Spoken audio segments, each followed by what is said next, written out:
Hello, everyone, and welcome back to another episode of the Hollywood Persona. We're calling this episode 33 because we turned our last episode into two episodes. So I figure probably counts as two episodes, right? Ant, what do you think? Yeah, Yeah. that makes Okay. sense. This is 33. That's Ant. I'm Mitch. We have lots of movie news for you. We've seen quite a few things. Dumb Money will be talked about. A Haunting in Venice. I saw a new indie movie starring Judy Greer called Aporia. I also saw a movie that Ant loved, Theater Camp, because it has finally been released on VOD at home. And then Ant saw Canary, and he went to the theater and caught a oldie but a golden oldie, Cinema Paradiso, which I have not seen, so I'm excited to hear about that. I was going to watch it, but I'm in the middle of moving, so haven't had a ton of time. And then I watched They Shall Not Grow Old, which I want to talk about, and Oh, I that's can't wait to hear about yeah, that from another you. I one of love that one. Ant's favorites. So I'm actually just gonna adjust my gain down a little bit now that I'm actually talking loud. How are you, Ant? Doing great, man. I guess I could mention I did see Outlaw Johnny Black, Mm-hmm. Satanic Hispanics, and then an Ingmar Bergman movie called Summer with Monica. I wasn't crazy about those, so I'm not going to review them, but I did want to at Mm-hmm. least mention them. Is Outlaw Johnny Black, is that from the people who did Black Dynamite, it's or something? Yes, yes, and Michael J. White or Jai White is the hmm star, and he's actually really good in it. hmm But it's just a parody western. Um, and I think it just wasn't for me. so I it's think it a aims more at a black audience, and there were some people in my theater that seemed to be enjoying it. I just wasn't, and I've already forgotten a lot about it already, so I would feel bad reviewing it. it's a But comedy. yeah, it's a Oh, full okay, comedy, and okay, maybe my expectations were wrong because I thought maybe it was something else, but it's a total comedy slash parody of an old west okay. type thing. Yeah. And Satanic, sorry, I'm just asking you about them, Yeah, but no. Satanic Hispanics, that's a horror? Yeah. So that one came out of nowhere, right? We didn't even Yeah, That wasn't on our list. I don't know how long it was. Actually, it was at least in the theater for a couple nights, but I browse what's in theaters every day because stuff like this pops up. If I don't yeah. check every day, I can easily miss something. So yeah, this was a horror anthology, and you could tell it was on a limited budget.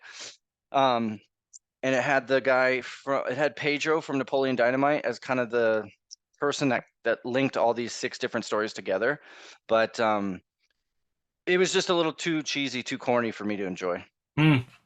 I'm a little intrigued, but like, do you think I probably wouldn't. No, I kind of would like to get your. I Yeah, think you might like it, or you might yeah. get more enjoyment out of it than I would, just I s- because the yeah. like some of the horror effects are pretty cool, but the acting's a Practical. little.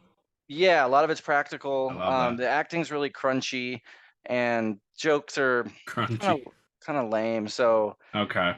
yeah, I just didn't work for me. What was there was a horror anthology not that long ago that Fear I remember. Street. Oh No, no, like anthology one. The was that the one the Del Toro one that was on Netflix? maybe there was one with someone on a train. I'll have to look it up. My stomach hurts, so I needed Imodium. That's Um. that's fine. Yeah. So. Oh fuck! I just dropped it. Whatever. Um. So yeah, that's Satanic Hispanics, and then yeah, Summer with Monica Strange. Ingmar Bergman. I saw it was showing. It's a name I hadn't seen, or sorry, it's a director I haven't seen any of his work, and I know he's a very famous and well-known director. But Okay. this, Well, yeah, I'm yeah. about to. Oh my god, I'm gonna about to annoy so many people who I love and care about that are listening right now. But up until you saw this movie, I've never seen an Ingmar Bergman film. And I always thought it was a woman. So until you started saying he, him, I was like, wait. I Okay, wait. almost corrected you and Well, now said, I don't know for sure. I am just assuming because it's a 50s director, but mm-hmm. I better look. Geez, that would be embarrassing. No, you're probably right Okay, because yeah, it's a Swedish director, male. okay, Yeah, male, okay. yeah. Well. I mean, it's like when I played that game with Peter Beta and it was we had to come up with movies with characters' names in the title, and I said Troy, and I'll never live that down. And So so, so Ingmar Bergman is known for, tell me if you've heard of any of these. Wild Strawberries, mhm. Fanny and Alexander, Cries and Whispers, The Seventh Seal. Have you? The Seventh Seal, and the first one you said Wild strawberries and Strawberries. Okay. wild strawberries. Yeah. All right. So if those Um, come, I'll check them out. yeah, I think Seventh Seal is his biggest. I know it's got oh, the guy I love him so much. He just Max von died. Sydow? Max von Sydow. Yeah, Yep. he just died a few years ago. He's great. Anyway, so some podcast business to get to. A few things. First of all, Mr. Eric Holmes and I are well, Mr. Eric Holmes himself from the Cinematics podcast. He has created the Film Vault board game, and he's been working on it for over a year, and he's going to start rolling it out. Um, it's pretty simple. It's gonna be a lot like the Blockbuster board game for people who've played that, but it's like, different. Like, and obviously it's gonna be geared toward top fives, right? And trying to come up with answers to the top fives. It's gonna be a lot of fun. So him and I are working together on pushing this out and trying to get it made. We will be doing a Kickstarter. We will be doing some fundraising for it. We have like prices with some companies, and like there's a certain number that needs to be reached in order for the game to be, available to everyone.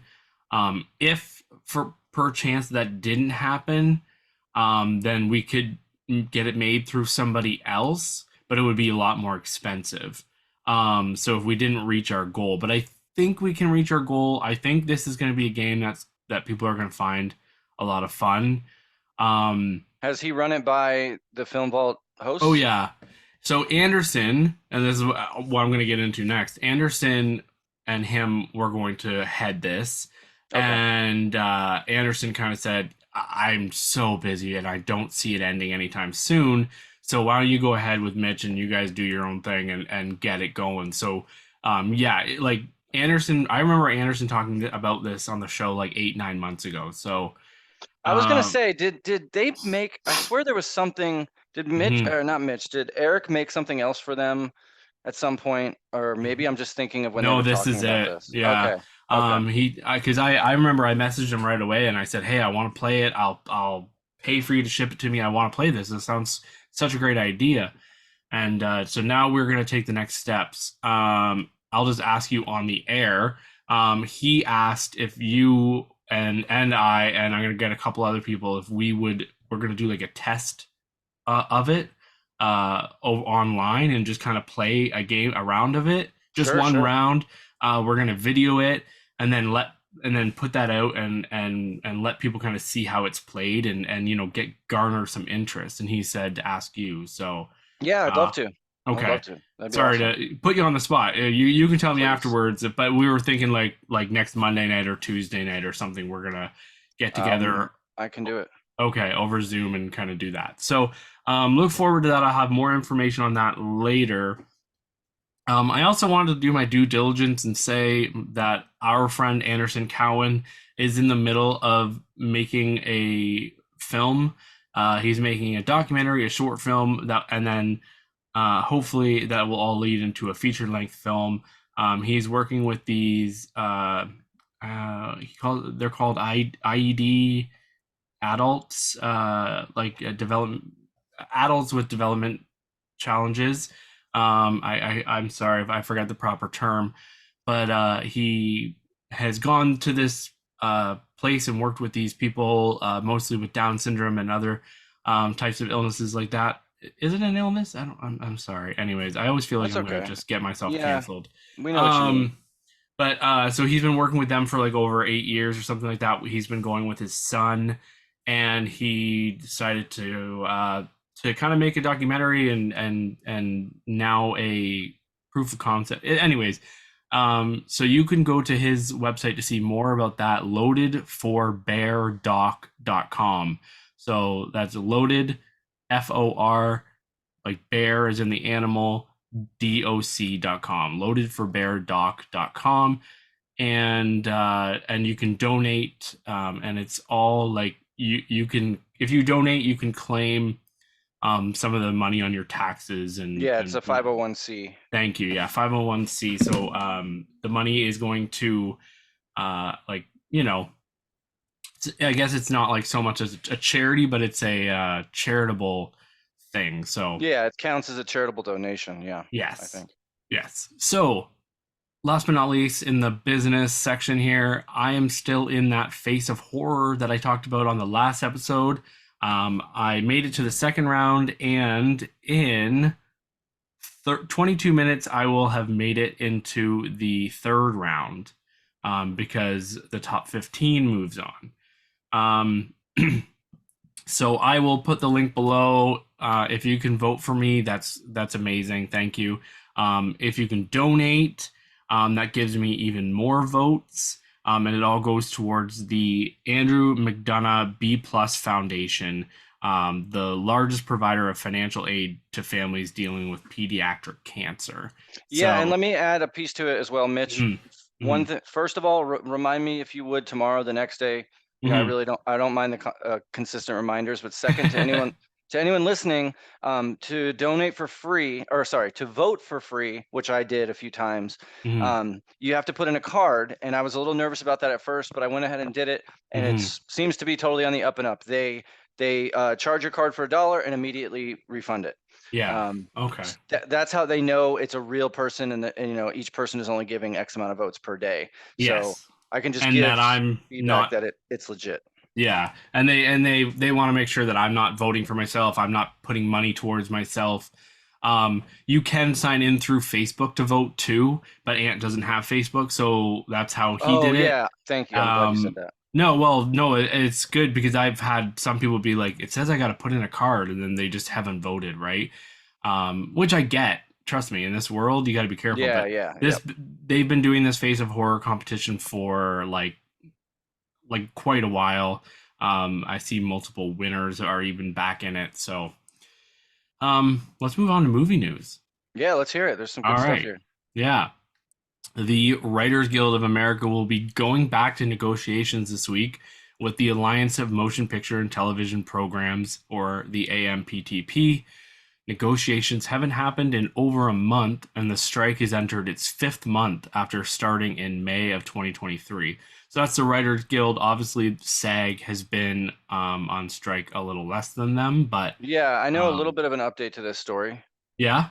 Yeah, they met today, and Dave Zasloff and Alan Horn, or not Alan Horn, whoever's head of Disney now, WB Zaslav, and a few others were there and actually part of the negotiations. Oh, that's good. Yeah, there was some reporting that they were, like the Hollywood Reporter talked about, they might be making a deal, like something seems to maybe possibly be coming together. But yeah, that's just the writers, not the actors. So, but at Mm. least there's something to report on. I mean, it's been a deadlock for way too long. I think with the if the writers go forward, um, I think the actors hopefully wouldn't be too far behind them. But we'll see.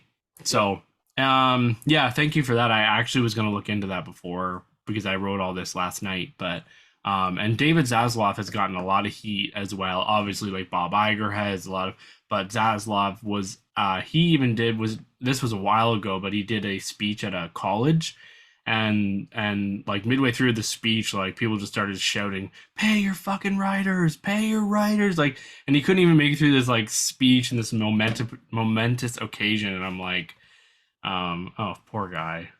um Netflix has paid 20 million to acquire Richard Linklater's newest film, which premiered at TIFF and Sundance to wide acclaim. The movie is called Hitman, and Netflix also acquired Anna Kendrick's directorial debut film, Woman of the Hour. So those will both be Netflix films. I'm guessing next year at some point. I don't Okay. know. Yeah, Um, I think that was the most expensive or close to the most expensive film acquired. yes. I think I swear it's tying with Coda because I swear Coda was 20 million as well. But anyway, it's up there. Um, give me 1 second. I'm boiling and I just need to open the door. Okay.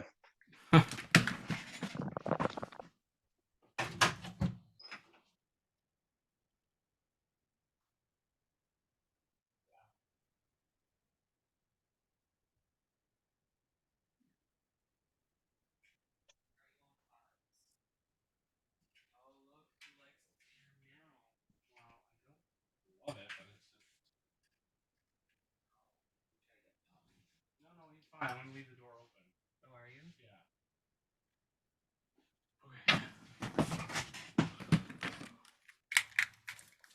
Okay. Sorry about that. No, that's okay. Uh, I have something else to mention too about TIFF. okay. Did you hear about the audience award winner there? No. So American Fiction, it's called.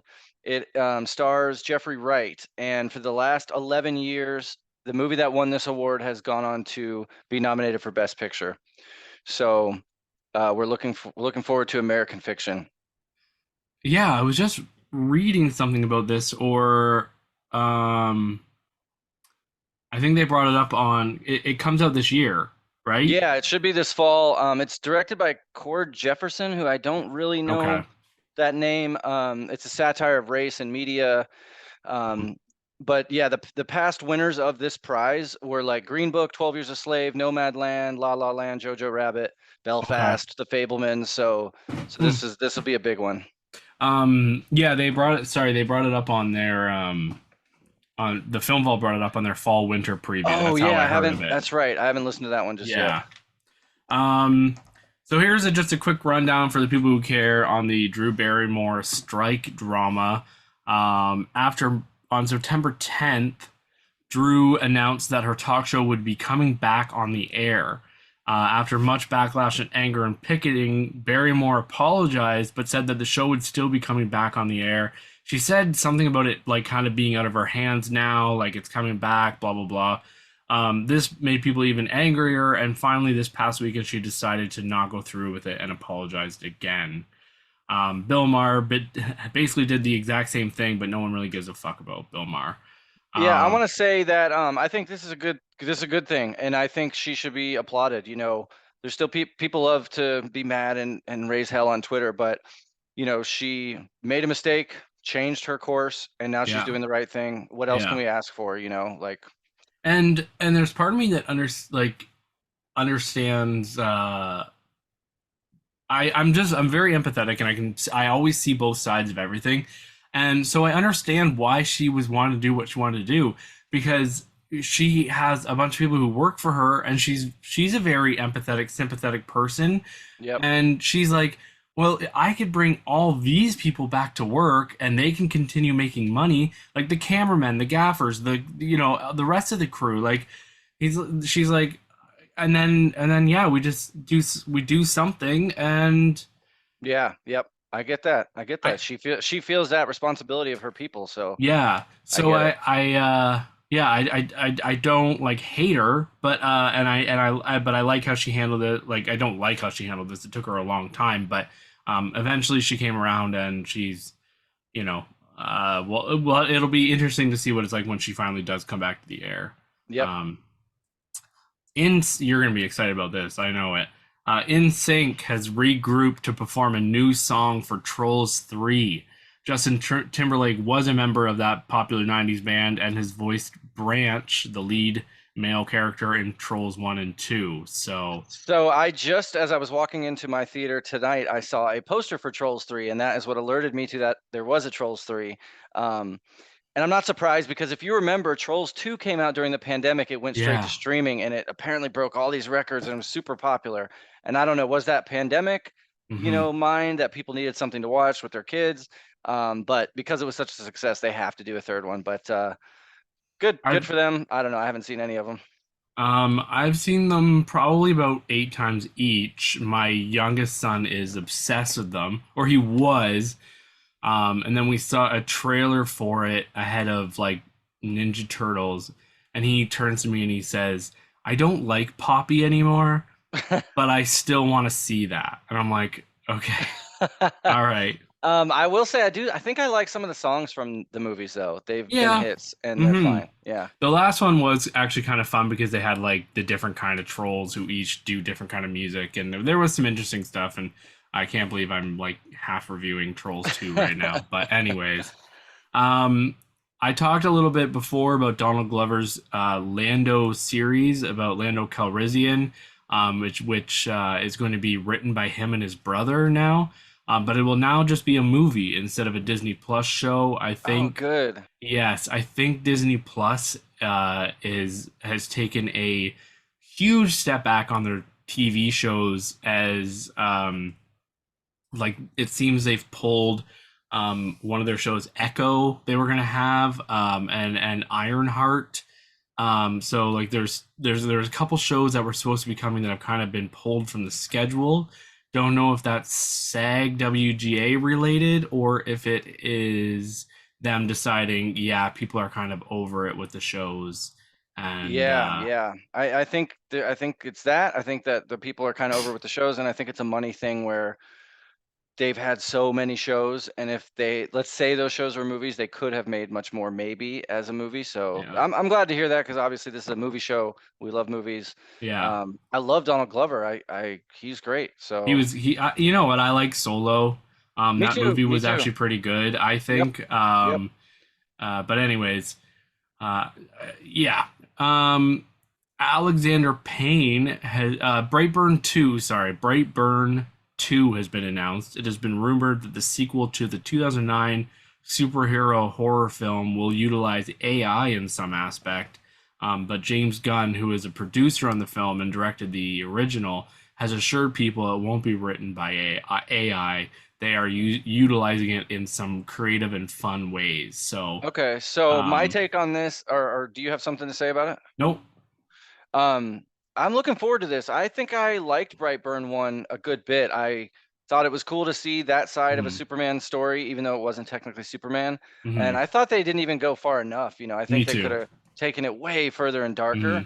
Hmm. But without, if James Gunn is just producing, not directing, that gives me some pause. But I'm surprised to hear this too, because if I recall, correct me if I'm wrong, Brightburn didn't do that well at the box office. Yeah, I don't think it really did. I didn't love it, but like, it was very entertaining and there was a lot there. I just, I guess I was like kind of hoping for a little bit more.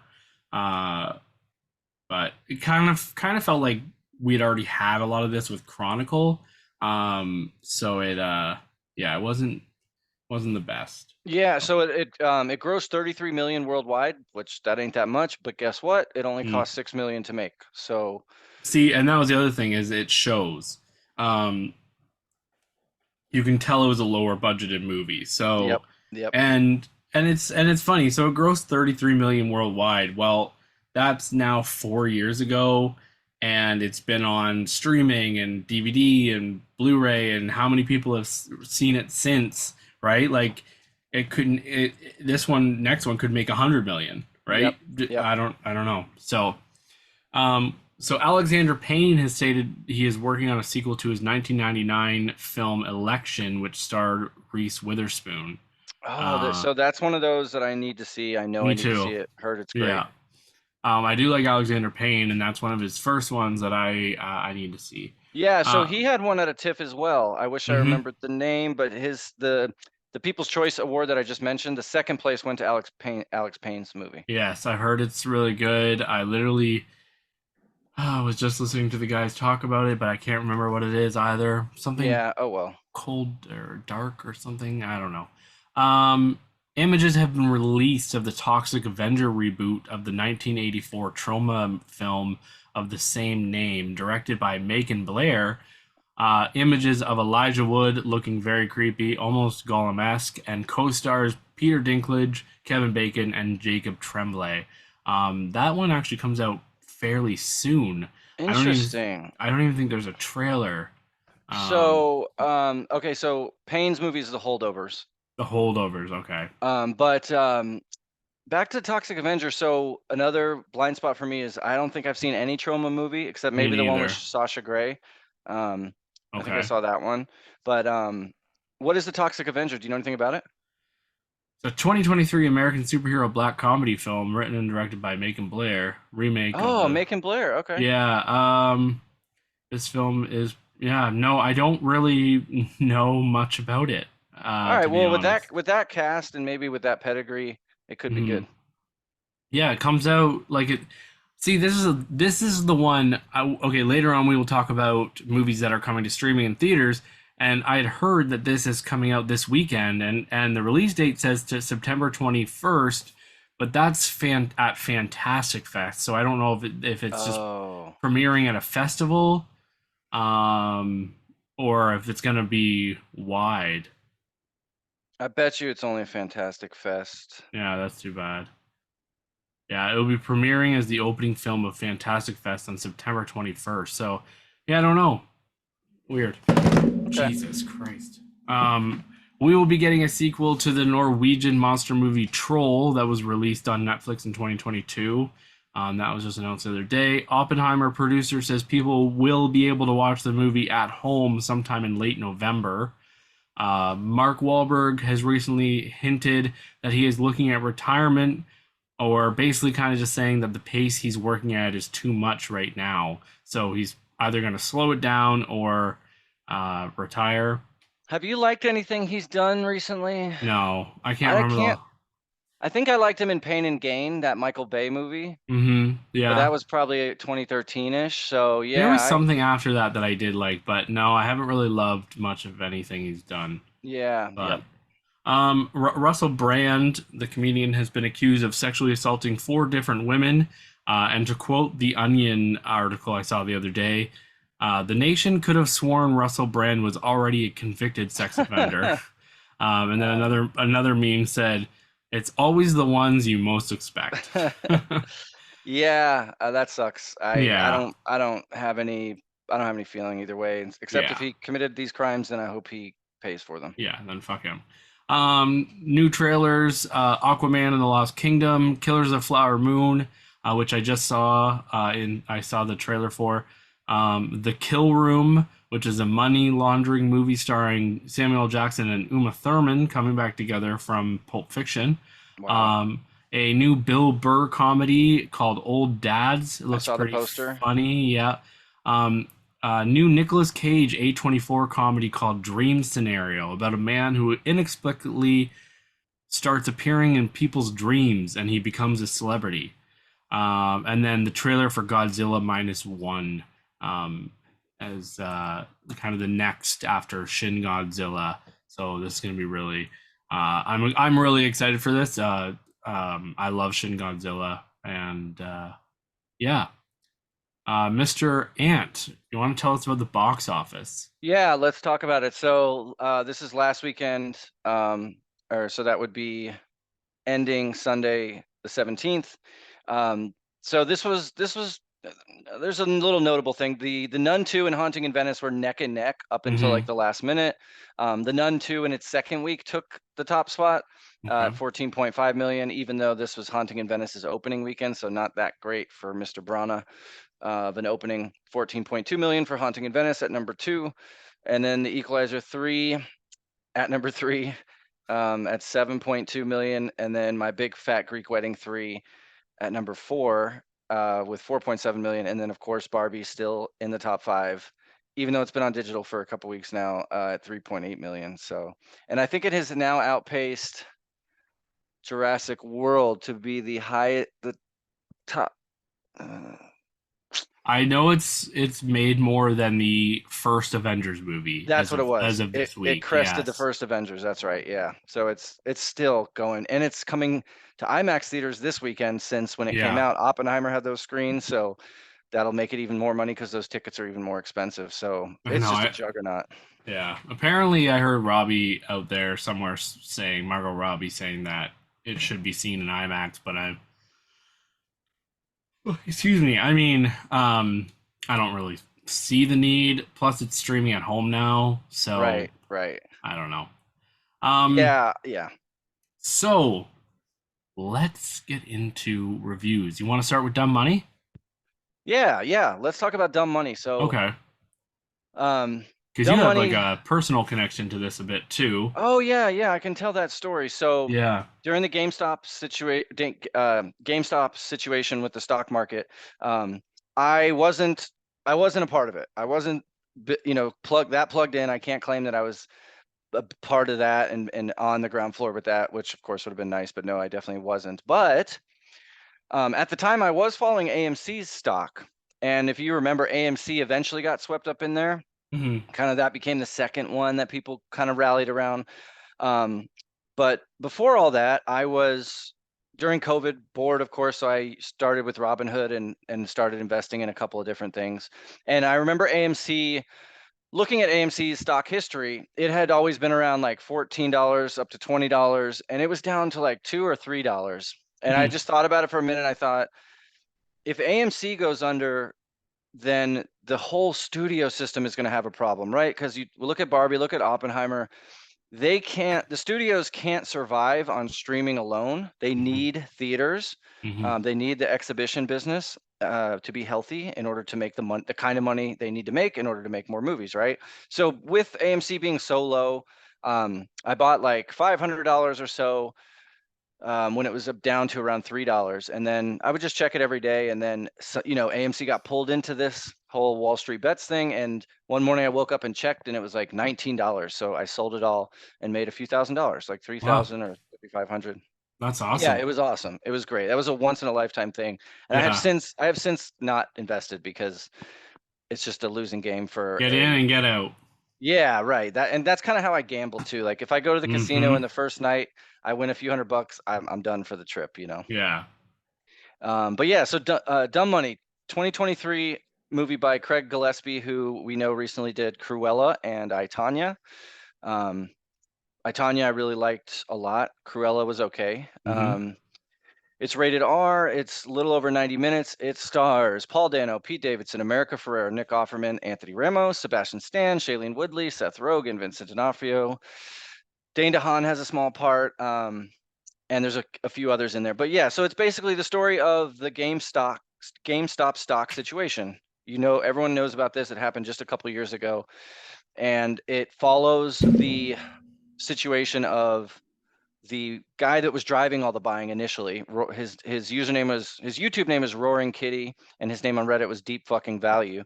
Um, and he's married to Shailene Woodley, and he's just a regular guy, total regular, just random American in the middle of nowhere, United States. And um, yeah, he you'll see in the movie why, but he sees a couple indicators about GameStop, and he decides to pick it. And he has a few thousand followers, and he's just a really likable guy. He's the guy that he's the underdog. He's like who everyone wants to root for.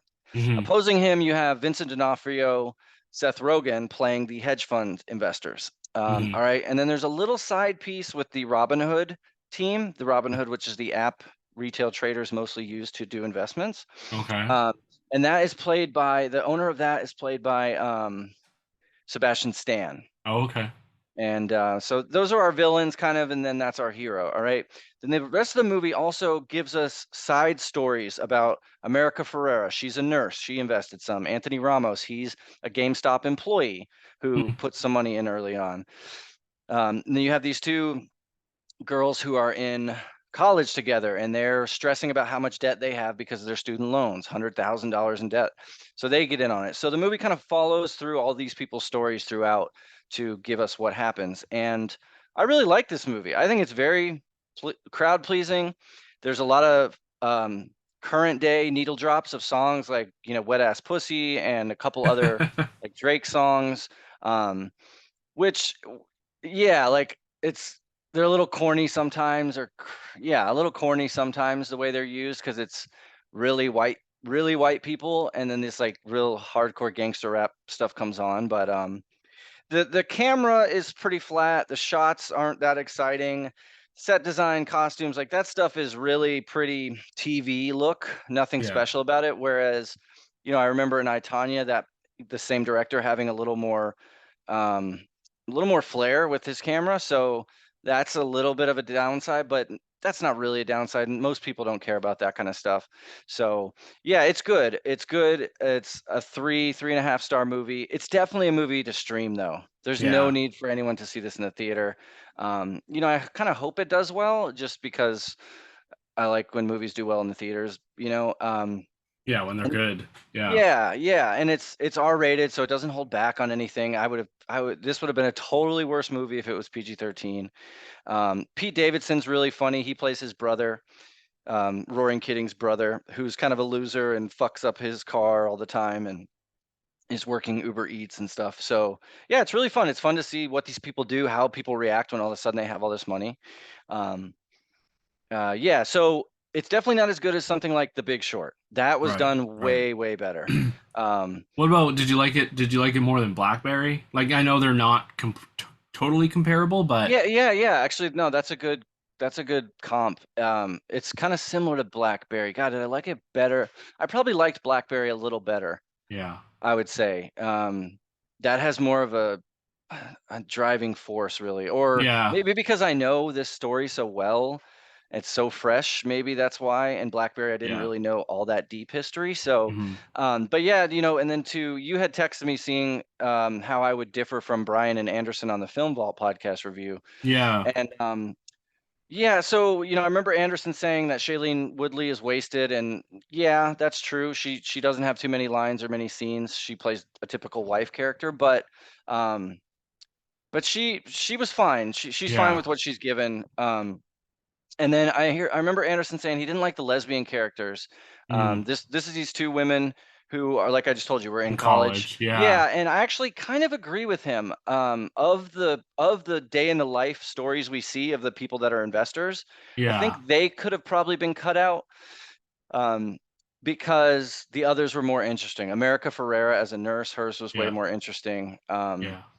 And then, yeah, Anderson mentioned a scene where we see her like thinking of asking this guy out to a date. Do you remember when he was saying this? Yeah. Yeah. She's standing at a gas pump and she sees a guy and they have small talk and then he ends up driving away and you kind of see on her face like, oh, I should have asked him for his number.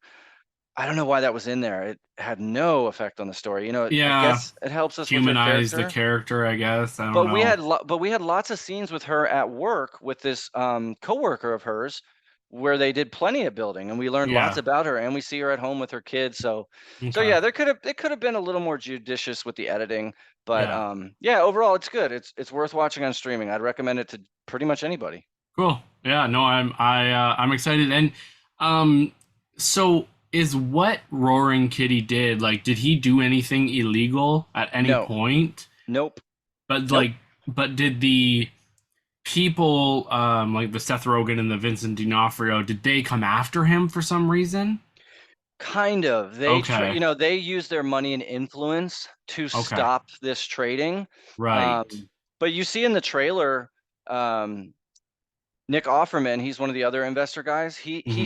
In the trailer, he's talking to Seth Rogen, and he says something like, "I think I love this guy," or "I just came," or like he even admires him. And these guys, Yeah. they're so like they show their net worth, and these guys, like one of those guys has $16 billion, so it's like they're And they weren't even affected, I know you see Seth Rogen in the trailer and he's like got his head down, he's all upset, and I'm like, how much, like, they may, okay, so let's say they lost some money, but are they completely broke? No, no, because they get bailed out by the guy who has 16 billion. So it's like Oh, there's a point in the movie and whatever. There's a point in the movie where yeah. Seth Rogen has to call uh Nick Offerman or Vincent D'Onofrio and say like, "Dude, I need your help. I'm way over the head." And the guy goes, "How much do you need?" "Wait, don't even tell me how much you need. I got you. Just let's Hmm. talk about it." So he doesn't even Hmm. tell him that he needs $700 million. And the Wow. guy's like, "Okay." So it's like, and of course, at the end, they kind of tell you what all happened and went down.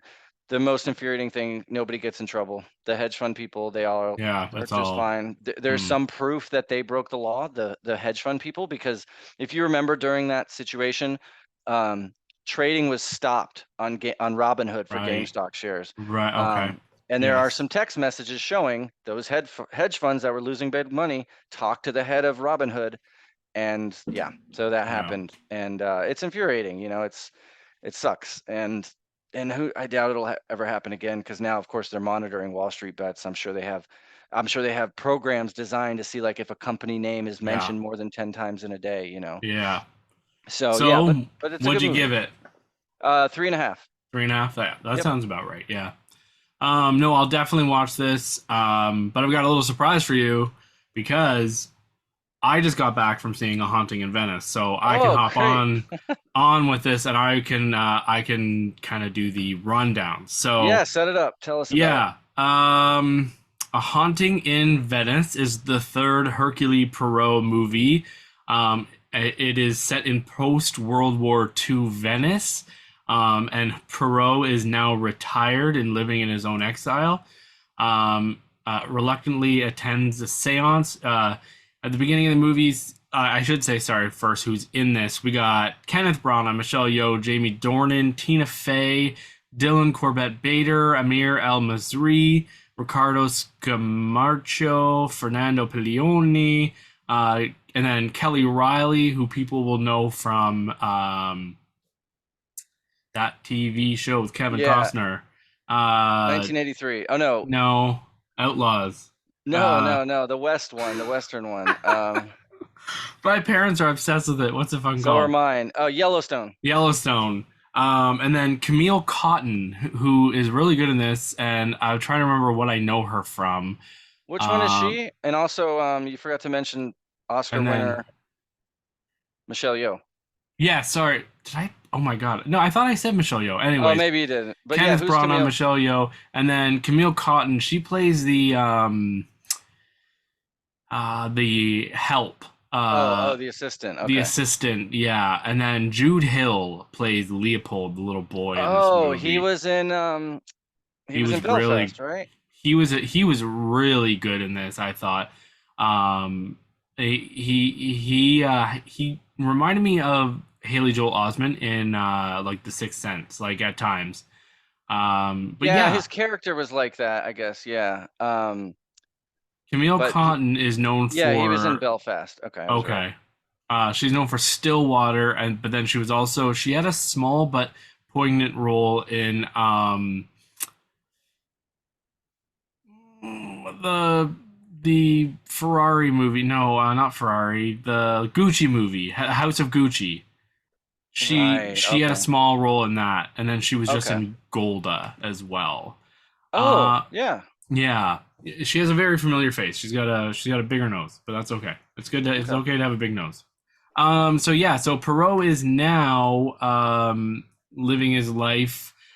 He doesn't want anything to do with being a detective anymore. He is walking around town. People are following him everywhere. He's got a bodyguard. His bodyguard are is pushing people in the river. He wants nothing to do with it. Anyways, well, an old friend comes to town, played by Tina Fey, and she knows of this woman who is coming to hold a seance. And this woman wants, I mean, Tina Fey's character says, come with me. I can't prove that she's fake. I want you to help me prove that she's fake. So they go to this house. It's Kelly Riley's house. She's not married, but she had this daughter who died a year ago. And she is having Michelle Yeoh there to hold the seance because she wants to connect with her daughter and hear from her like one last time. Yeah, her And daughter died in a suicide at that house. yes, at the house in obviously in beautiful Venice. It's she jumped out of a window and drowned, and so there's a bunch of mystery surrounding that. And so Tina Fey and Hercule he says his name so well in the movie, like he doesn't even pronounce the H. It's like Hercule Hercule Poirot. Poirot, Yeah, yeah. yeah, but so they go. Jamie Dornan is this doctor who had been in the war, and he's all like shell Shell shocked. And shocked. Michelle Yeoh shows up, and she's got two helpers. And then Jude Hill is this young boy, and he is Jamie Dornan's son. So there's a good cast of characters here. And yeah, things start going underway. There's obviously a murder at some point, and uh, Perot is back on the case, and yeah, I guess I'll just get into what I thought about it.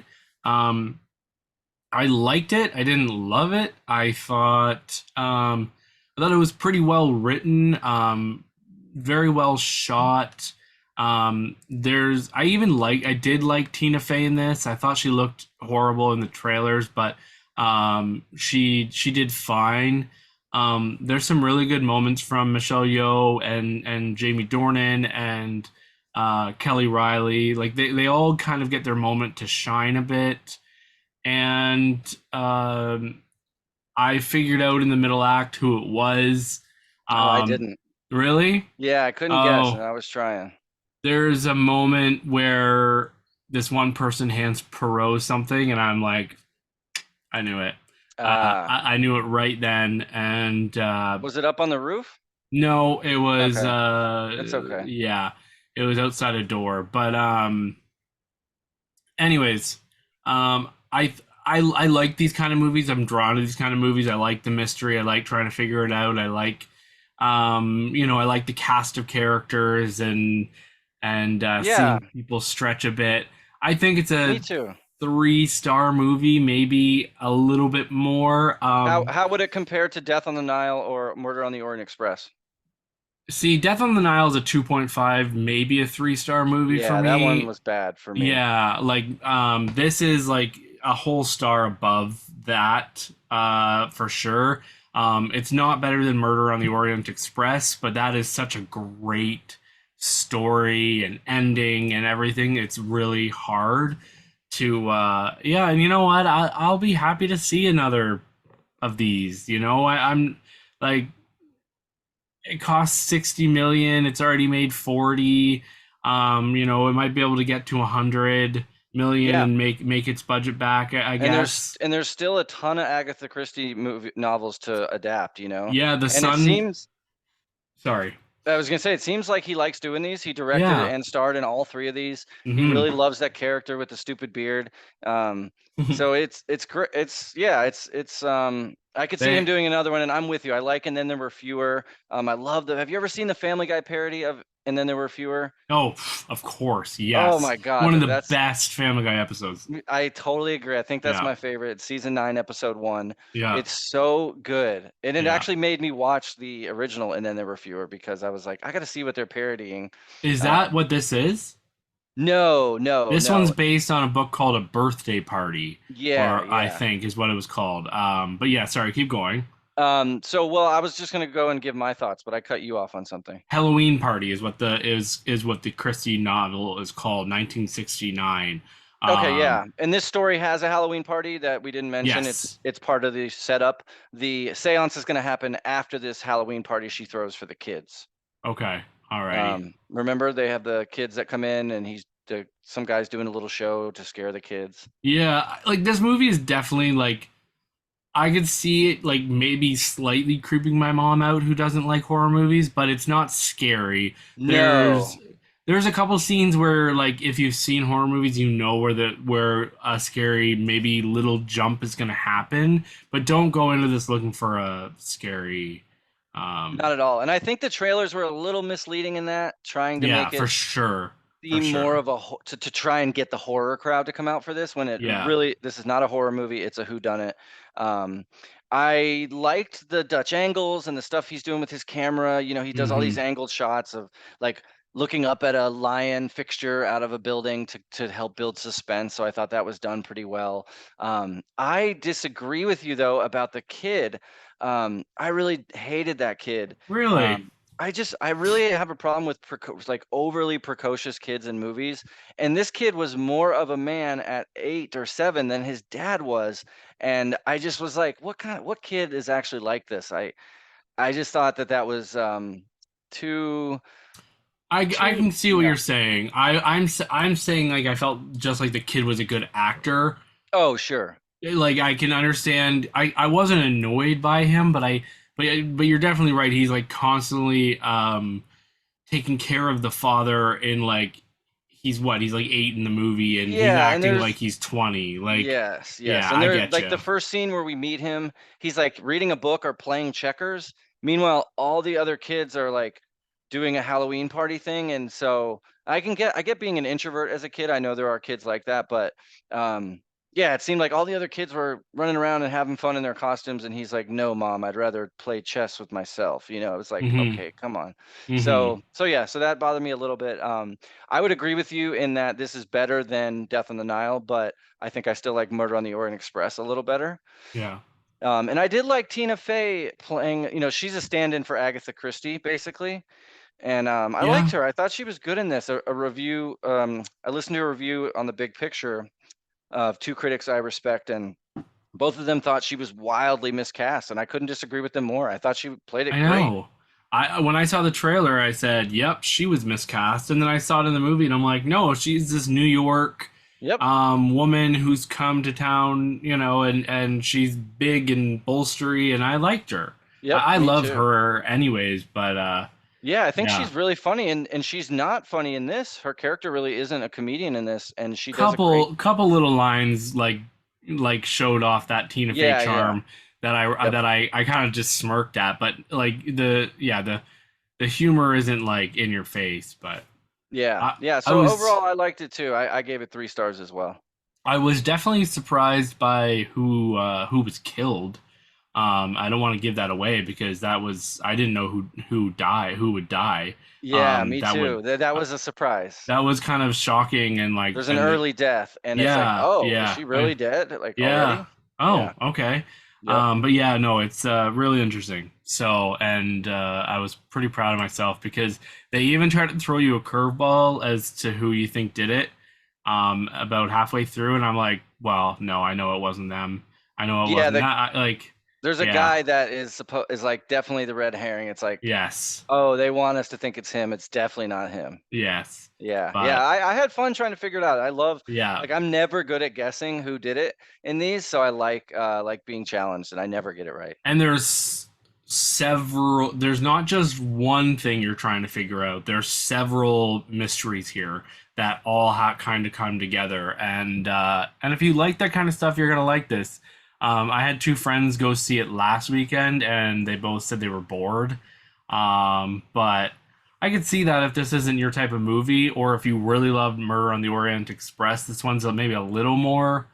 Um, he said Yeah, that like Murder on the Orient Express has so much like beautiful scenery and yes, everything, and that the train is actors are beautiful. yeah. So it's a little different, but Yeah, anyways, we don't get the same like star-studded cast that we did on Orient Express. You know, no, these are good actors, but they're not like, you know, Johnny Depp, uh, yeah, yeah, yeah, Judy Michelle Dench, Pfeiffer, Judi yeah, Dench. Like we had that whole cast was crazy. oh yeah, yeah, So yeah, but yeah, it's worth a streaming watch or even worth watching in the theater with some friends, I think. yeah. All right, so what do you Um, want to do next? Do you want to do yours? I can do one of mine. What do you think? yeah, I'll jump into Aporia. Yeah, tell me about this because I haven't watched this. It's one Oh, I right, missed. yes. You haven't seen this.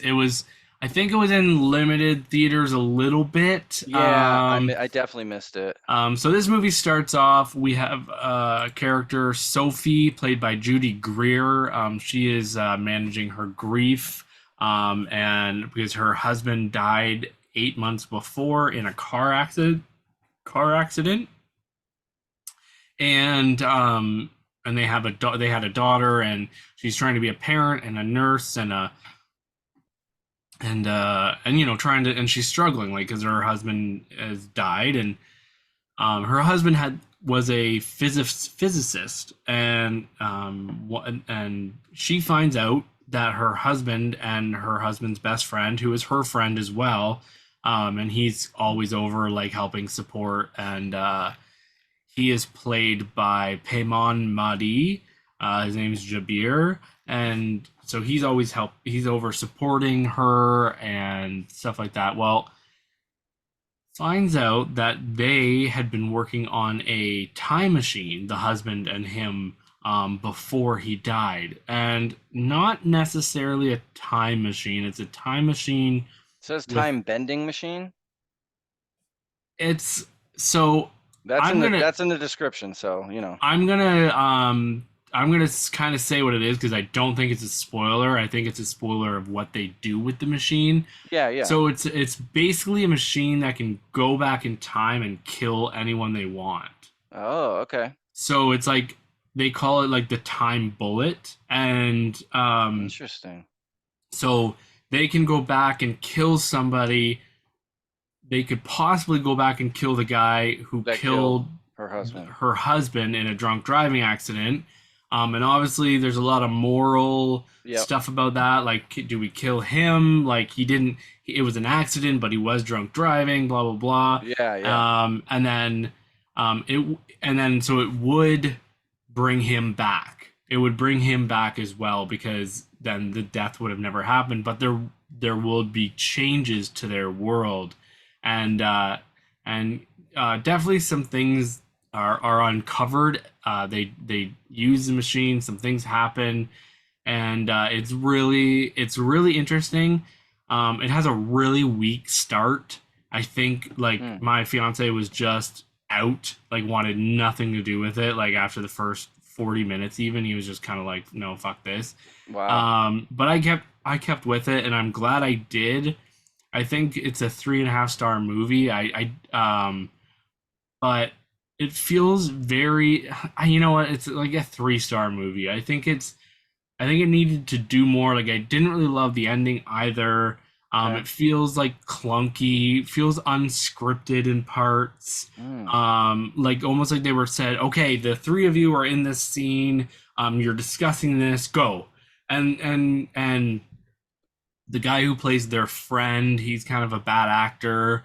Um, it's a really interesting concept. If you like time travel and all that kind of stuff, I think you're going to get a lot out of this and find it interesting. If you're the kind of person that picks time travel apart, then you probably won't like this because I mean, I'm not that kind of person. I just go with the flow and the rules. Like I'm not like, well, that couldn't happen because this person, you know what I mean? Yeah, yeah. I know there's all sorts of rules out there for time travel that people have made, but and I don't know if this exactly follows this rules. But yeah, definitely low budget. Judy Greer gives a good performance. I do love her, but unfortunately, I have a hard time recommending this to anyone. But I'm Okay. glad because it's only for a certain amount of people, and yeah, yeah, it's a 3 star. You know, it's I recommend if it feels like it's for you, then watch it. But if this doesn't interest you, then The plot summary reminds me a little bit of Arrival. Is there any comparison between the two? yeah, I would say there's a lot of comparison because it Like a at the mom and her end, daughter. yeah, at the end it's definitely a more of relationship about the relationship between parents and kids and stuff like that. You know, there's a lot of things I could give away, and it's really hard to. But But yeah, Arrival's it's definitely better than this. oh yeah, miles better. Rivals Okay. probably like top 50 movies for me of all Yeah, time. Yeah, agreed. so Agreed. I love Arrival. yeah. All right. Okay, Um, that's interesting. I saw the writer director's Jared Moshe. I don't know him from anything. Yeah, Um, he hasn't. I looked into his stuff too. Like it did say that he'd done like two westerns. I saw. yeah, the Ballad of Lefty Brown or something. Yeah, which I never heard of. But Me like neither. I think this movie needed a better writer and director. Unfortunately, I Okay. think that was the biggest thing. There's a really good seed of an idea here, but it doesn't fulfill. So unfortunately, Okay. I can't highly recommend it, but it is a mild recommend. So yeah. So what about Canary? Yeah, let me do Canary next. So this was really interesting. So Canary is a 2023 documentary. It was a special feature of some kind. But it was co-produced by National Geographic. And I thought looking at it, I thought it was going to be directed by the same guys that did Free Solo. Okay. And then what was the other one they did? The other mountaineer climber. Anyway, because the poster looks like it. Um, this is a documentary about this man. He is a climatologist, but he's really a glaciologist. He studies glaciers, and he's one of the guys that digs the cores of glaciers. You know what I'm talking about? I'm sure you've Yes. seen those videos, and those cores are awesome. Speaking of um, time travel pieces, because glaciers are stay in the same place for so long. You can look and see when earthquakes happen. You can look and see when nuclear bombs were set off. You can look and see all kinds of histories using isotopes and chemistry to look through up to like thousands of years of history. Oh yeah. So this guy, Um. yeah, Uh. I was just sorry. I was. God. I'm no, such no, an go ahead. asshole. It's all I good. was This is a saying conversation. I'm now realizing that they brought it up on cinematic, so that's where I've heard about this before. Yeah, because Uh, I saw one of them had also seen it. Bruce, yeah, Yeah, yeah, Bruce saw it. Yeah, it's funny. yeah, Bruce sees a lot. I need to talk to Bruce one of these days because it seems yeah, like he sees just about as much as I do, or yeah. probably more than I do. Well, Because he like, sees a lot of the indie stuff, mostly like, but they get screeners and stuff because they're, right. they're big Yeah. time. So, Yep, yep. So this is following Dr. Lonnie Thompson. That's his name. In the movie, he's interviewed a lot. His daughter's interviewed, his wife's interviewed, and then a lot of climate journalists are interviewed. And just basically, it's him starting in the 70s. Back in the okay, 70s, people were drilling at the poles, North Pole, South Pole, right? That's where the research was being done. This guy had an idea to go to Peru, the Alps, the mountain chain, the Himalayas up, oh, where okay, near Mount Everest. And at that time in the 70s, 80s, there was literally no way to get that heavy of gear up those mountains. You just couldn't do it because you can take a helicopter and a plane to bring gear to the poles, but going up these mountain faces, you just couldn't. The helicopter, they show a test run in this with the helicopter. And as they get up to 19,000 feet in elevation, the copter just drops because it has no more air to push under it wow, to generate lift. Yeah. yeah, So he fights and fights and fights to he petitions, the National Science Foundation funds science exploration. You have to write a business proposal and then they say, okay, we grant you $50,000, go do it.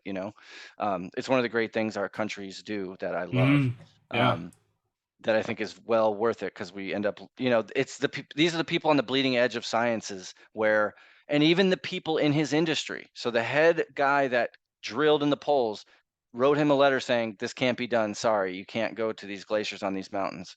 And what did he end up doing? Of course, he went and and so he starts in one and maybe or this around like 79, 80, he goes to one in Peru, down in South America, gets this core out, makes huge head news, gets the National Society of Honors Medal, gets all these awards, and he starts having to become a climate change person. He didn't go into it looking to be in that because that's a political firestorm, even though it shouldn't be, but it is, right? It's like mm-hmm, climate change is one of those annoying things that we still just can't all agree on.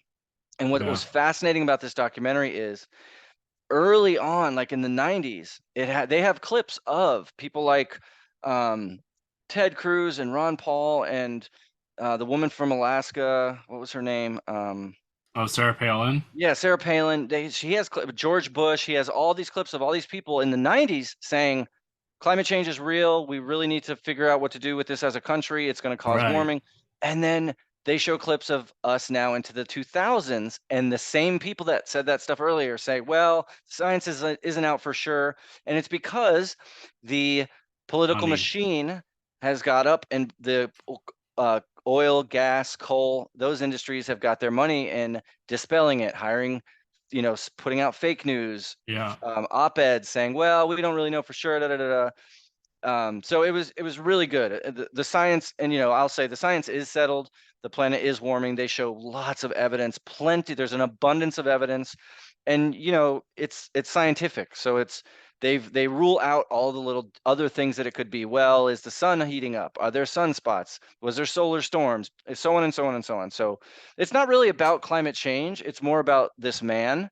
mm-hmm, Um, he ends up having to have a crazy life-changing surgery. I don't want to give it away, but something goes wrong with his body that he has to undergo, and he makes it through. It's like, God, what a hero this guy is. yeah. So yeah, it was very good. I gave it 3.5 stars.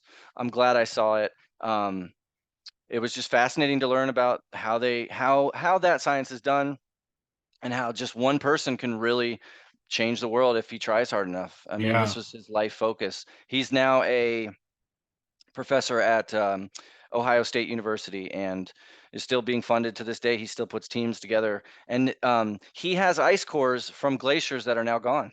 So Wow. if he hadn't Yeah. have done it, that history would have been lost. So stupid question, but obviously they keep them frozen, like, and Yes. they keep them forever, kind of Yeah, thing. yeah, Okay. they're in a place, a safe place, so that if something happens or if we learn something new, we can go back to the cores and say, all right, well, what was it like on Earth 500 years ago? What was it like 1,000 years ago? Yeah. Yeah.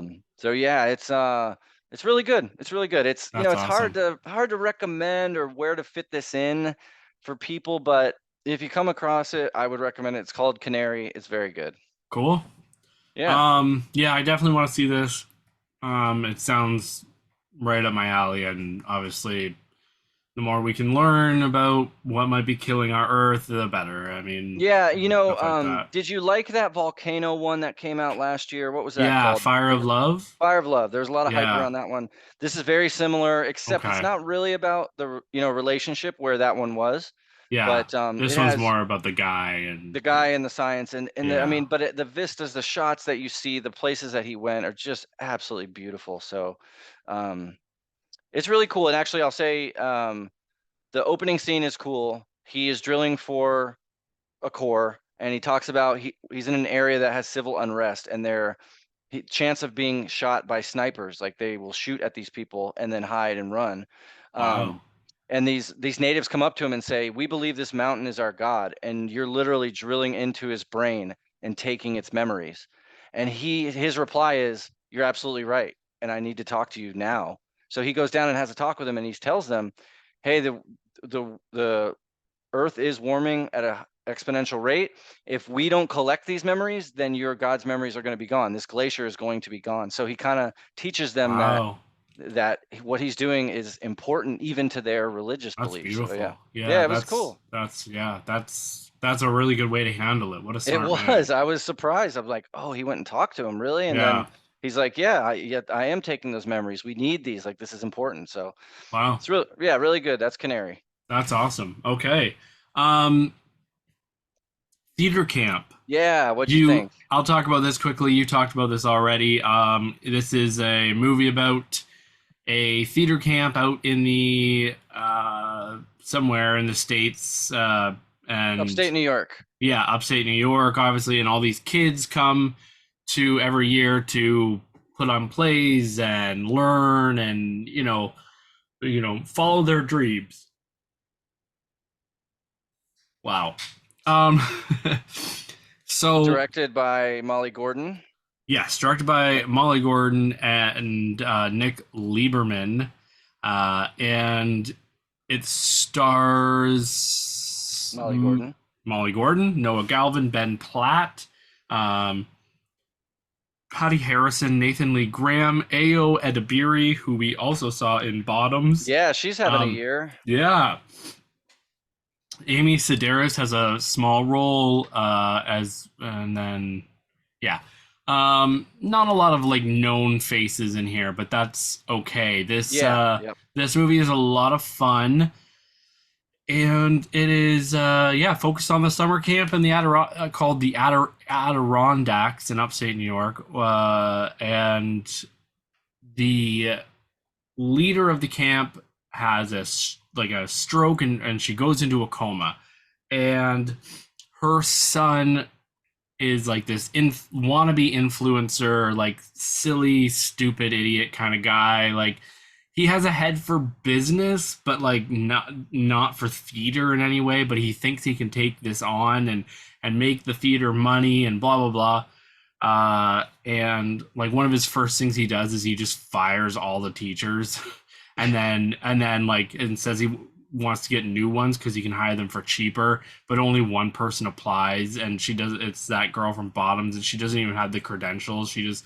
lies. Like you can tell she's got like jousting and horseback riding on her. Anyways, there's a lot of funny little stuff in this. This isn't Bottoms. This isn't Barbie, but this is like number 3, and I think comedies I've seen this year. It's heartfelt, and it's different. You know, it's I haven't seen anything really like this kind of comedy. It's all over the place. It's just silly enough. It's not too silly like Bottoms, but like that worked for Bottoms. But it's yeah, it's a fun one. I'm 3.5 stars. It's emotional and funny, some poignant moments, and like which I didn't think that this kind of movie would be able to get me emotionally at all, but it kind of did. Yeah, it definitely Um, got me. yeah, like It's the so heartfelt and earnest. yes, The people telling this story must have lived something like this because yeah. it just feels so realistic. hmm it's really great, and a great cast of characters. Like all the characters in this are just wonderful. So, Yeah, there's um, some great jokes about fake crying, actors who use oh fake my god, crying. yes, Like, and the way it handles like gay and like LGBTQ stuff is great. Like it's so it's so 2023. It's so very like matter of fact, this yes. is the world.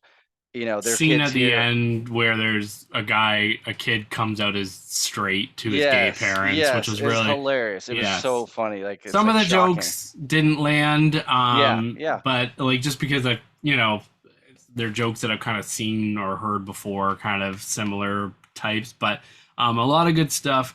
And then there was one character throughout the film who has a kind of a big moment at the end and big reveal at the end.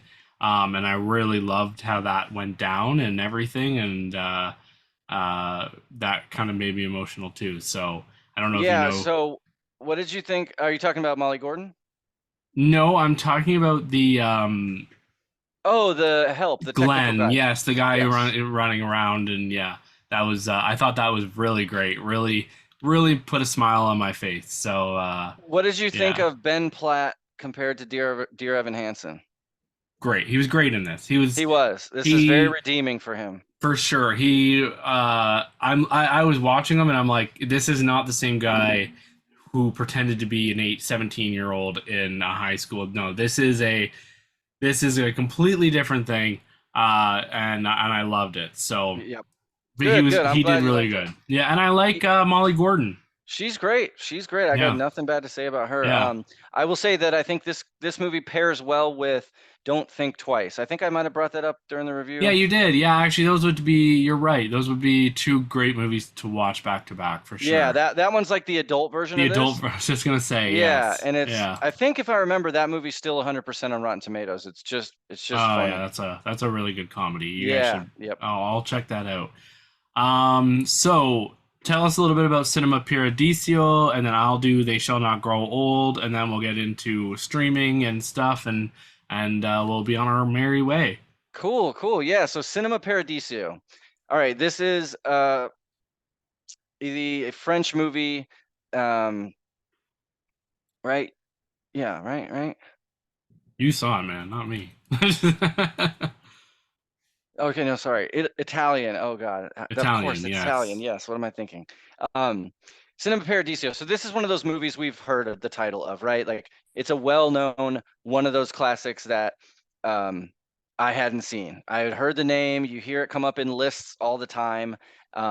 It won just a couple of lists. It won the Grand Jury Prize at Cannes. It was Best Foreign Language Film for the Golden Globes in '89. It was the Best Foreign Language Film at the Academy Awards in '89, and on and on and on. BAFTA gave it a ton, actors, screenplay, everything. So there's actually 3 cuts of this movie, and Hmm. the and I found this out kind of the hard way. So I was looking at it on Letterbox, and it said it was like 98 minutes or 104 minutes. I'm like, all right, I'll go see this. But then that time goes by and the movie still seems to have a lot left. And so I'm like, and I look on IMDb and it's like, no, the movie's 174 minutes. I'm like, holy shit, this is over 3 hours, like, or almost 3 hours. Like, really? Come on. But there's Wow. there's a theatrical cut that's 124 minutes, and that Okay. comes down to that's the perfect length for this. But so basically the story is about, and you can totally see why this won so many awards. And anyone who loves films, who loves movies, who loves the history of movies, it's a no-brainer that you're going to love this, because it's a story about this small town, a small cinema where all the people go to have their fun, to meet their girlfriends. And there's this one kid who's obsessed with the theater, and he's always sneaking up into the projector room. His dad has long since died in the war, so his mom does what she can, but of course he's a latchkey kid. Um, and the acting by this little kid is just perfect. He's so cute and he does the role so well. And it's a coming of age story for this man. He's now later in life big and well-known director. He hasn't been back to this town in 30 years, but he learned some news about his mentor that taught him all about movies, that causes him to have to go back. And so that's the story really right there. And it's just really sweet to see how things were done back in the day. So this was made in 1989, but it's set in at least the 60s or the 50s. Okay.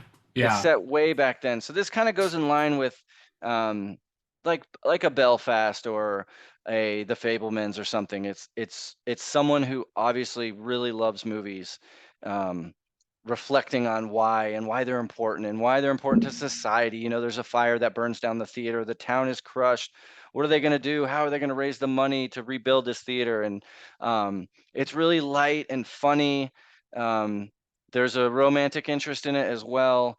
It's just, and there's the relationship between this man who runs the projector and the kid is so sweet. It's just a very sweet mentor and son relationship, that you just love and want to see more of. So this was great. I would give it 4 stars. I would definitely recommend anyone who likes movies to see this. I wouldn't necessarily recommend this to my parents or really any of my friends, but I can totally see why movie lovers love this, because you just can't go wrong. It'll leave you feeling happy and sweet, and validate your feelings about why you love movies as well. Yeah. It's so sweet and just done well. And I would definitely recommend the 124-minute version. That 180-minute director's cut, I think would be too long, because there was a few scenes or a couple moments where I'm like, all right, let's roll this through, or a long scene where I'm like, all right, let's cut Yeah. next. I get the point of the scene. So Yeah. I was glad I got shown the 2 hours and 4-minute version. So Yeah. Wow. yeah, Cinema Paradiso, it's really good. I guess I didn't mention the names. Um, it's directed by Giuseppe Tornatore. I don't know how to say his name. Of Okay. course, it's Italian. And then I'm actually not even going to try the Italian names of the actors. I I'm looked at just the actors. I recognized maybe a little bit some of them, but yeah, no, that's okay. The names are hard, and Yeah, they're all um, Italian, and I don't think, and maybe they went on to do some other things, but because this movie's so old, I don't know. yeah. But yeah, the stand and the kid. So you see the kid I was mentioning. You see three versions of him: the kid, the adolescent, and then the adult. The Okay. kid one is by far the best. Steals the show. He's perfect for the role. So, Hmm. and I would say like an hour and 10 minutes is of us with him, and so yeah, Yeah. it's perfect. It's really sweet. I would recommend it. It's really really good. Good. Okay. I will definitely see it. It's on my Yeah, list one of these days you get to it. It's good. for sure. So they shall not grow old. Yes. Oh, I can't wait to hear about I this. So am you have been reading a book or listening to an audiobook. yes. So I just finished a 17-hour audiobook. It's literally just World War I for dummies, but it's written by Dr. Sean Lang, and who has a doctorate in history, and he wrote some of the other dummies books about like British humor and stuff. British, sorry, um, history and stuff. Jeez. And anyway, so I finished it, and now I'm just kind of like I'm craving some World War I movies, and obviously the one that came up right away by many people was They Shall Not Grow Old, and I knew that you really love this one. This was made in 2018 by Peter Jackson. It's a documentary film that takes old footage and photos and adds color and takes photos and brings them to life and adds voices and From sound interviews. effects. Yeah, and then like so you're seeing all this footage, and over it are just people talking, old interviews of people talking over the last 100 years about the war and everything and what it was like for them. It's very beautiful. It's a sweeping, uh, lovely movie that it's and I thought it was going to be like a lot longer. It's only 130 minutes. I saw the extended cut. No, There is it's 130 minutes? 129 minutes, and there's a Oh, okay. 99 minute theatrical cut. Yeah, So that's the one I saw. yeah, and yeah, it's just it's hard to say anything bad about this movie. Um, Did you the, watch it to the end to see how he did some of this stuff? I don't know if that was a part of because I rented it, so So I don't. let me tell you some of it. So at the very end of the theatrical cut, when I Okay, saw it, yeah, it was Peter Jackson being interviewed explaining how he put this together, hmm and that was almost as good as the actual movie itself to me. Just I want to tell you just a few details that I remember. hmm One thing was he went to the British Museum and took swatches of the old uniforms to make sure the shade of green and brown in the wow, movie was the exact shade of the uniform. He went wow, to the old battlefields where the trenches still are in France and surveyed the grass to make sure the green color of the grass was the correct green color he had in the movie. Um, and then the film he used, some was like 12 millimeter, 16 millimeter, 8 millimeter, and he yeah, had to, restore all that to be 4K and on film, and all the footage, every piece of footage was black and white, of course, because this is hmm 1916, 1917. So um, they add color to it, and just seeing these people's faces was just so crazy to me. And the rats in the trenches and the rations that they were given at the time, it's just like yeah, it's hard to believe humans went through this because it was just disgusting and you're just into the meat grinder there. I mean, it's hmm so crazy how how hard that war was back in those days. I loved the voice acting too. Like, they obviously these were silent videos they got, and so they see people talking and they added in, like, used, you know, someone to figure out what they were saying and then put a voice actor in to say that. It's so lovely. Like, Yeah, so they must have taken all these audio interviews, all hundreds and hundreds of audio descriptions, and yeah, then searched through them for keywords to say like, oh, this guy's talking about the tank. So then they'll yes, show yes, footage of the tanks, what the tanks were yes, looking like. And so the voices match what you're seeing on screen to make it like a narrative. yeah. And yeah, Peter Jackson, and I forgot the name of his studios, his Plan 9, is that what it yeah, is? No, his Wingnut Films. Sorry. Wingnut, yeah, his Australian, Yeah. not Australia, New Zealand. Um, his studio just did amazing technical work with this, and I think anyone that likes war history of any kind Oh yeah. Like I'm can't gonna go show wrong with this to this. my dad because it's just great. It's um the one thing I was gonna say is it's interesting that he chose to do this about World War I, because like this is a it's not interesting, but it makes sense to me after learning more about World War I, because New Zealand and Australia had a huge part in that war, more than anyone I would have thought. And yeah, they were on the Allied side with the Britons and Ah, the states that later joined. So um, and Peter Jackson's father fought in the yeah, I was war, gonna say I and think his family part of it was in it. so um, I just found that interesting. And the one thing I was going to say is, at the end of the book, there the author, the doctor, he gives 10 movies that he thinks you should see if Oh, if you want to, that he said they do it right. by the movie. So the first one is a 1916 film, silent film, The Battle of the Somme. Then the 1918 film Shoulder Arms, and then the 1930 movie All Quiet on the Western Front. Okay, yeah, yeah. The 1937 Italian film or French film The Grand Illusion, or Grand Illusion, and then obviously Paths of Glory from '57 by Stanley Kubrick. Um, Richard Attenborough's Oh What a Lovely War from 1969. Lawrence of Arabia from '62. Yeah. Gallipoli from '81. Oh yeah. And then a movie called Regeneration, which I'd never heard of, from 1997,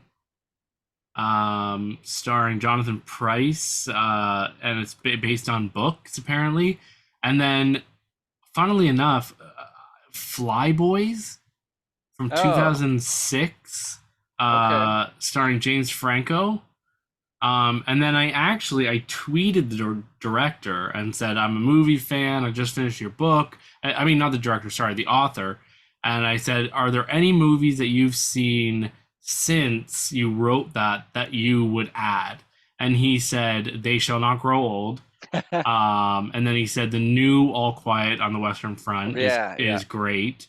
1917, Good. and a couple other ones he said were Joyeux Noël and Les Chambres des Officers. So, Hmm. and then the Netflix series Les Combattants is well worth a look, he said. So, anyways, so that's just anyone looking for more. I'm gonna watch all these over the next year or whatever. We got Remembrance Day coming up next month or 2 months from now, so I'm gonna watch a few of these. So, Yeah, I'd like to see Flyboys. I remember this now. I remember this poster with James Franco's face in it, and do you? Yeah, I don't. I don't. yeah, I do. It's 2 hours 20 minutes, but I definitely could see myself watching this because yeah, it's always after I see 1917 or They Shall Not Grow Old or any war movie where I'm like, I just always want to learn more, and I really Yeah. should listen to this audiobook. Yeah, well, I mean, it's the audiobook was a lot. It's a lot of information, and there's a lot I didn't retain, especially um like the battles and battle names and the generals who fought and stuff. But Yeah, yeah. some really interesting stuff there. So Good. I'm glad you liked it. What would you rate it, or have you rated it? I'd have to give it a 4.5, I think. Yep. I think the only thing that I was hoping for was a little bit more of a narrative, but uh like but that's fine. It's more just putting yourselves in the shoes of these guys, and it's really good. I don't see how you could give this a bad rating, honestly. Yeah, yeah. It had a very high score for sure. Yep. Yeah. So coming to streaming, VOD, and theaters, we have September 22nd, which is Friday, this Friday's Spy Kids Armageddon, a new Spy Kids movie directed actually by Robert Didn't he do Rodriguez. the original? Yeah, but it's none of the same characters are returning. Right, right. But this is a Netflix film, so I doubt it'll. I can't imagine it being any good. I've already heard some early buzz about this Hulu movie coming out called No One Will Save You. It's an alien movie. The guys at Cinematics liked it, so I am definitely going to check that out. The first episode of the John Wick miniseries, The Continental, um, will be released on Peacock tomorrow. And then that movie you reviewed a while ago, Sanctuary, is now on Hulu. Oh yeah, God, dude, yeah, Yeah. that's a good one. So on VOD now is Golda, which you reviewed a few Yep. episodes ago. Nandor, Fodor, and the Talking Mongoose. With Simon Pegg. I haven't heard the greatest things, honestly.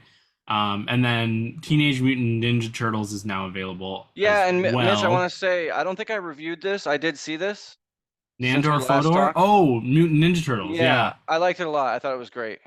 that's good. Yep, it was very Okay. good. I love the ending. Yeah. The animation style, like you said, was kind of aped from Spider-Man, Spider-Verse, but yeah, very good. Liked it. It Did was you cool. agree with me at all that were you at all bored hearing the Turtles origin story again? Yeah, definitely. The first 40 minutes, I'm like, oh my god, we've been here. Like why Yeah. are like I don't know. Anyways, Yeah. you kind of just knew where it was going, but then you don't know where it's going with the last act and stuff, which was really Yeah. great. Yep. So, and then which is this is great news. Bottoms is on VOD available to rent tomorrow. So everybody go watch that. It is absurdist comedy that really works. I loved it. And then coming to theaters this weekend, Expendables 4. Ant said that he was at work tonight at the theater, and it was not many people were rushing out to see it, and he We had caught. several show times that were empty, Oh and my god. yeah, several. I mean, and but it's still Thursday, not Friday. But Hmm. and I caught some of it, because we were slow tonight. I watched some of it, and it looks really, really bad. And I didn't really like any of the other ones, but this one looks particularly bad, just with the Yeah. green screen and the dialogue. Uh, Yeah. So anyway, maybe so I'll see it. I don't know. yeah, Dumb If I get Money. desperate, if I get desperate. I could see you seeing it, but we'll see. Dumb Money, which was kind of limited, like it wasn't playing anywhere near me until this weekend. So it is now going wide. So if you haven't had a chance to see it, you might be able to now. Um, and then another horror movie called It Lives Inside. I will Uh, be seeing this. okay. Yep, tomorrow probably. Yeah, I hadn't heard of a fucking thing about this, and then all of a sudden I went to go look at like what movies were playing today when I was gonna go see A Haunting in Venice, and yeah, tomorrow this is playing at all my theaters, all of them. So I was like, where did this come from? I know, and then this happens all the time. Yeah. When I went to go see Cinema Paradiso, there was posters for this in a stack, and I should have grabbed one, but I was like, well, I haven't seen the movie yet, so I might not, who knows if I like it. But anyway, I asked the guys at the front, and they're like, oh, they just had a private screening for the Emory students, which is one of the Hmm. bigger colleges around here. I'm like, damn, how do I get into those? Like, I need to work my Yeah. way in. But I have to yeah, go I to was like, college. what the hell? And it looks decent. This looks decent from the Does it? poster and some of the Okay. stuff I've seen. Yeah. Yeah, the tagline, like the not the tagline, but the debriefing looked good. So, and then Reptile, a thriller drama starring Benicio del Toro, Justin Timberlake, and Alicia Silverstone, is coming out this weekend as well. Probably Cool. very limited. I don't know anything much about it. Yeah, let me Um, see. and then I was just gonna say the weekend after is like there's early screenings this Wednesday of The Creator. So I don't know if you want to try to see that. It looks I saw the trailer for it. I think it looks really good. It's from Gareth Edwards, who Yeah, who did Rogue One? Godzilla and Rogue One. And I really like what he does. He has a very good eye, and I can tell, and a very good style. I can tell this is him. So I will be seeing that as well as Saw X the Friday after, and maybe Paw Patrol because my kids have outgrown it. But I'll see what they. We went and saw the last one in theaters, so I'll see if they are interested or not. But So, Mitch, next Thursday, I am traveling to Denver for a cousin's wedding, and I will be mhm. there through Sunday. So, Okay, and I don't get yeah. home Sunday till like midnight. So, Yeah. So um, maybe we'll do a Monday or Tuesday night recording that or could work. something. Yeah. Yeah. Yep. Okay. I'm gonna pick a new little movie from the box because I don't remember what the last one was, which was like several weeks ago. So just gonna pick a new one. I think I put I moved and I lost. Sleeping Dogs. This one was recommended by Sam Neill, the actor, in his book that I read, his biography that I read last year. He kind of had a chapter where he said he talked about some of his movies that he adored that people didn't really give a chance. So I decided to throw them in the box because I love Sam Neill. Obviously, I've got all my Jurassic Park up here. Yeah, so Yeah, he's great. He's great. I Although I'll love tell Sam you, Neill. I looked for it just now, and it's not coming up as far as to be able to be downloaded. So you might have to grab it Yeah, yourself. that's okay. I will find it. I would like to give some money to Yeah. Mr. Sam Neill here. There he is. That's awesome. Yeah, I want to get. I would love to get something signed by him. He's just one of my favorites. So one day, maybe. He had that cancer scare over COVID, and so he wrote that book. And yeah, Anyways, so probably hear from us next week where we will talk about the uh, box office and all that stuff. More movie news. We'll have seen some different things. So Yep. you can find me on Facebook, Instagram, Twitter, Threads. My link tree is just Mitch Burns. And then you can find Ant Paul311 on Instagram and Ant's Movies on Letterboxd. Yep. I'm on Letterboxd as well. You can find that in my link tree. Um, anything else from you, sir? No, man, this was good. I'm glad we got through it, and yeah, we'll definitely have It Lives Inside, and who knows, maybe Expendables 4, or I'll probably see some other older movies that are showing at my nearby art houses. Cool. Thankfully, it looks like their schedule is pretty cool coming up, so I'll Cool. be bringing those to the program. Yeah, and don't forget to vote for me in the Face of Horror thing, and I'll bring you more news about the Film Vault game Yeah, coming keep me soon. posted. I'm in I for will. that. I will. Okay. Thank you, everyone. Bye, guys. 3, 2, 1. Stop if you haven't already. Got it. Nope, I followed Okay. you. Okay. Export wave Perfect. THP. How long was that? 33. An hour and a half. An hour and 35. Yeah, not bad at all.